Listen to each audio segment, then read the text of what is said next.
Olá, começando mais um vídeo. Hoje é sábado de Aleluia.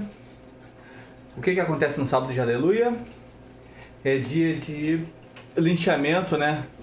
De malhação do Judas traidor.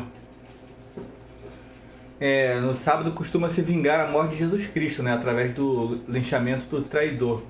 Um pouco contraditório isso, né? No cristianismo, né, Jesus Cristo prega o perdão, prega oferecer a outra face, e no entanto, né, há uma tradição dos cristãos, né, não sei se de todos os cristãos, mas de boa parte dos cristãos, de se malhar o Judas. Isso é meio contraditório, né? Se Jesus Cristo prega o perdão e oferecer a outra face, fazer o linchamento do Judas estaria coerente com isso? Quando nós linchamos o Judas, nós estamos fazendo a obra de Deus ou a obra do capeta? Já se perguntou sobre isso? Só acho que é uma pergunta que cabe. Eu acredito que não é a obra de Deus que está se fazendo quando se lincha, mesmo que simbolicamente, o Judas. Porque Cristo é perdão, Cristo é amor. Não cabe fazer o linchamento. Mas por que eu estou fazendo esse questionamento aqui, né? Porque o Brasil é um dos países onde mais se lincham pessoas. E o linchamento é um ato assim de profunda crueldade e covardia, né?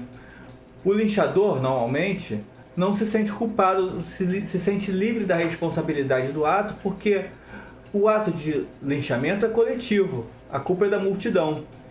E assim o indivíduo se sente liberado dessa culpa, desse mal, né? Mas essa parece ser a forma perfeita, segundo a manifestação de alguns religiosos. Eu não sou religioso, deixando claro, né? Mas segundo a manifestação de alguns religiosos, essa é a forma perfeita para o capeta fazer a sua obra, né? Aliciar pessoas fracas, cruéis, covardes, para em conjunto fazer maldade e não se sentir culpados. O linchamento é bem isso. E nós fazemos isso em grande escala no Brasil. O Brasil, que é um dos países mais praticantes do cristianismo, seja através do catolicismo ou através do protestantismo. É bastante contraditório e cabe aqui uma reflexão sobre isso. Cabe aqui uma reflexão de um modo geral sobre essa questão do linchamento, porque nós não podemos pensar no linchamento como um ato de mera violência física. Temos que pensar também na questão da violência moral, que é a fofoca, por exemplo. A fofoca é uma forma de linchamento moral de um indivíduo que é objeto de uma determinada fofoca. Certa vez eu fui numa missa, já falei, eu não sou religioso, mas não tenho nada contra a religião e já frequentei várias missas. E numa dessas missas, né, o padre estava fazendo um sermão que eu achei muito bom. Ele tratou da questão do jejum.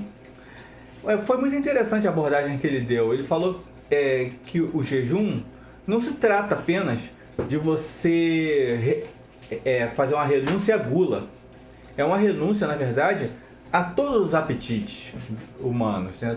Todos os apetites que nós sentimos, né? Por exemplo, apetite sexual, apetite por dinheiro, ambição, né? A vaidade, todas as formas de apetites que nos atinge. O jejum existe para que nós façamos uma renúncia em relação a esses apetites. E foi curioso que o padre deu muita ênfase a essa questão da fofoca.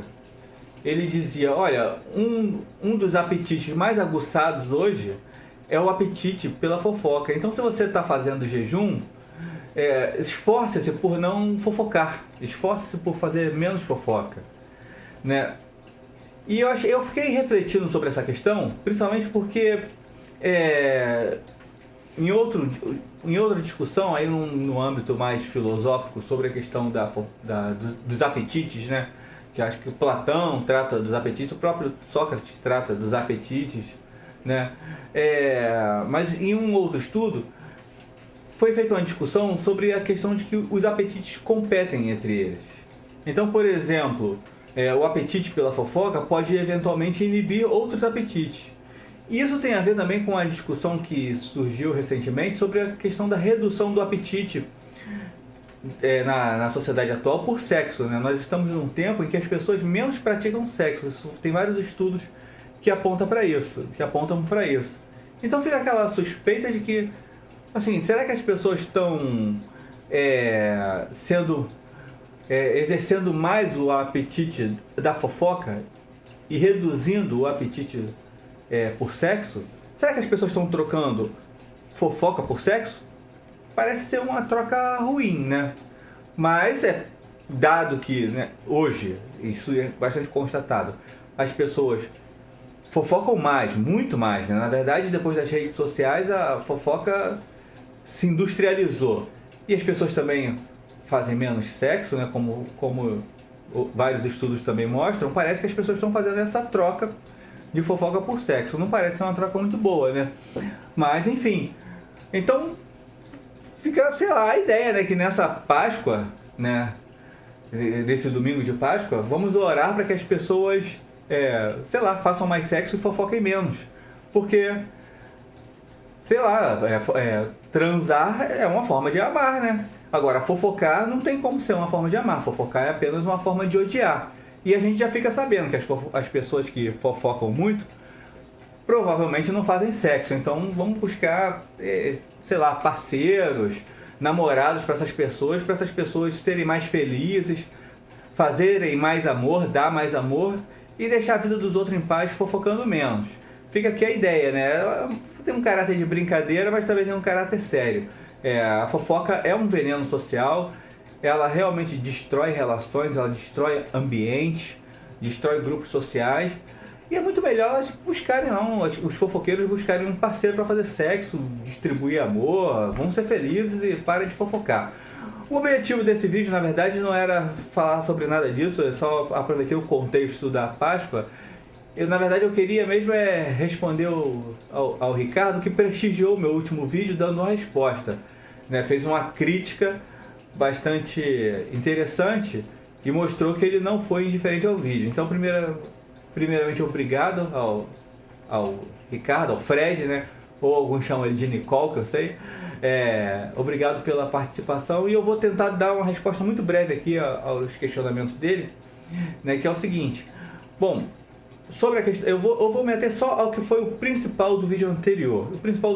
E aí respondendo aos vários questionamentos que foram feitos, mas se concentrando no que for o principal, eu vou falar o seguinte. Primeiro, eu concordo que realmente imóveis, tanto no Rio de Janeiro, Berlim, São Paulo, são caros, né? Mas no vídeo anterior eu não consegui deixar muito claro, realmente, né? O vídeo aborda várias coisas ao mesmo tempo, mas o que eu quis dizer é que, assim, pela paridade de poder de compra, imóveis em bairros estruturados nas cidades da América Latina, seja Rio de Janeiro, São Paulo, são muito mais caros pela paridade do poder de compra, né, do que imóveis nas cidades europeias ou dos Estados Unidos, né?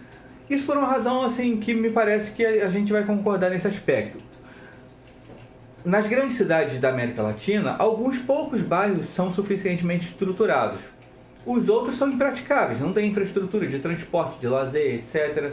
Agora, em Berlim, em Londres, em Paris, existe diferença de valores entre os bairros, é claro que existem, mas mesmo os bairros mais pobres têm infraestrutura.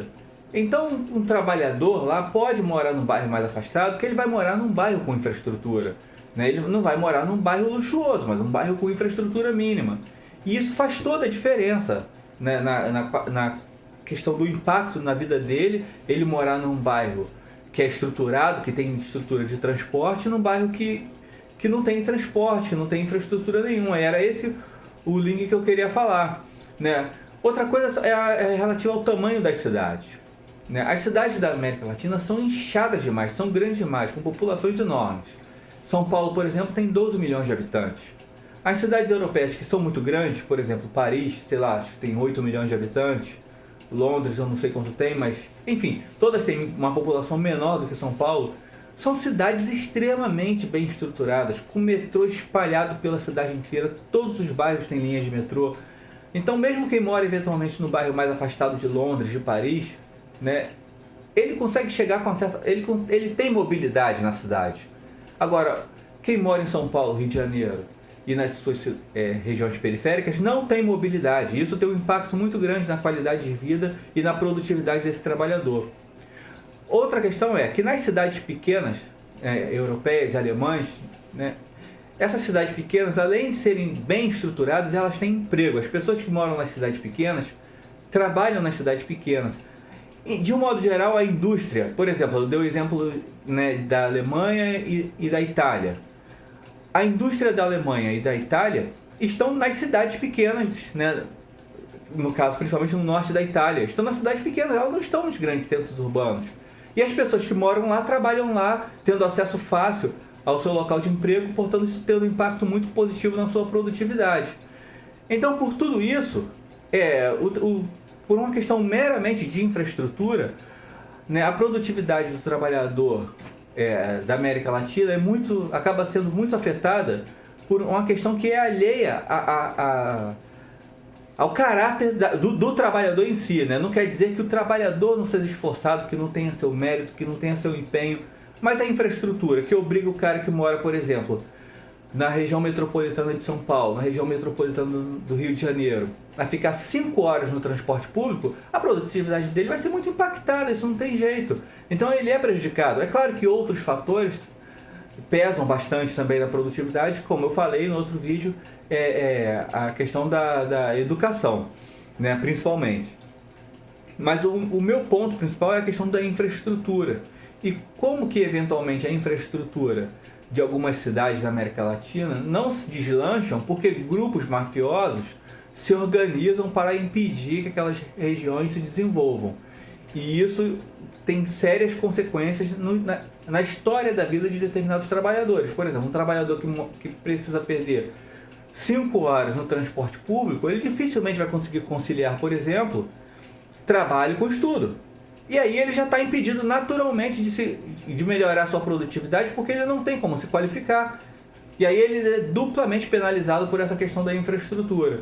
Era esse o sentido do vídeo que eu queria falar. É claro, as outras coisas demandariam explicações mais longas, né? Um canal com vídeos que precisa ser curto, não dá para ser tão profundo, mas a linha do raciocínio era essa. Eu espero que eu tenha conseguido tornar mais claro agora. Valeu, obrigado. Quem gostou, né, assina o canal, aperta o sininho e dá o joinha lá no vídeo. Valeu, pessoal. E amanhã tem mais um vídeo aí, novidade agora, abrindo uma nova discussão. Até amanhã aí, vamos lá.